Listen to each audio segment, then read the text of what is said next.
In that gospel passage that we just heard, the disciples, they're being tossed around by a storm at sea in a fragile boat.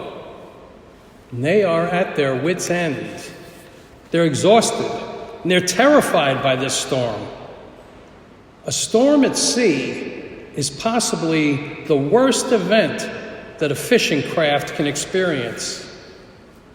And it was the fourth watch, we're told. That is well into the night. That is somewhere between 3 a.m. and 6 a.m. So it is the darkest hour, and their human strength is exhausted. And Jesus comes to them, walking on the water, to those frazzled disciples. Who can walk on water? Shouldn't that have been a sign to them of Jesus' identity and power? Certainly he would have been able to rescue them, but his appearance only adds to the fear. Their teacher can now walk on water in the middle of a disastrous storm and not drown. So besides the fear of the storm, a new fear arises. A fear of one they know who now seems to be a ghost. And he's coming towards them. So let's just stop the story right there. It doesn't take much imagination these days to identify with those terrified disciples as we all face a most deadly wave of pandemic with its indiscriminate power to kill. And it sweeps across our world just like some horrible storm.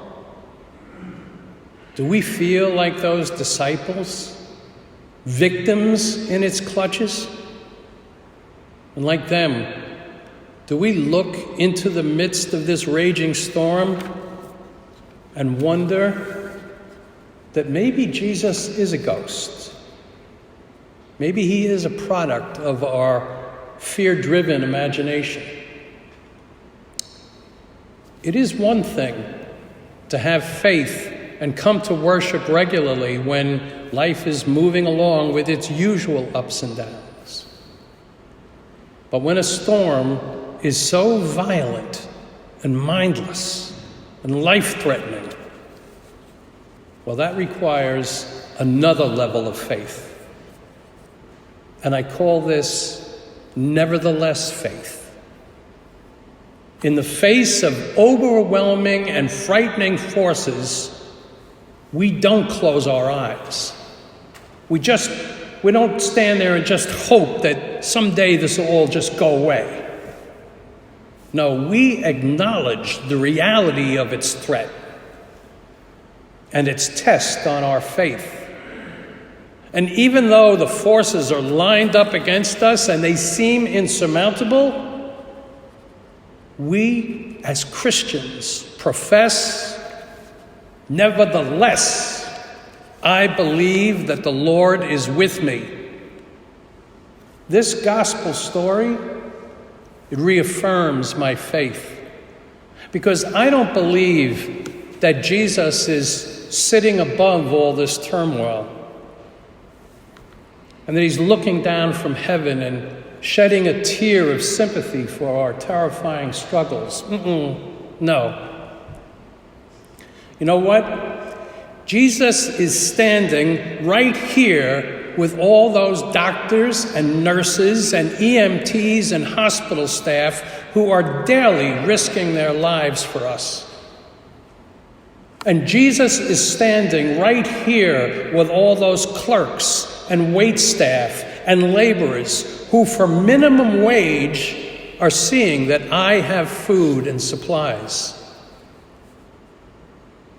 It is that nevertheless faith which tells me that Jesus joins with me and he's here to reassure me.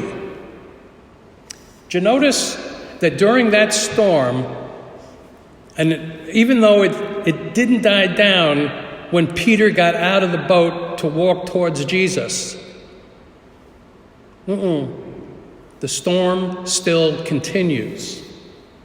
And for a while there, Peter's doing pretty good.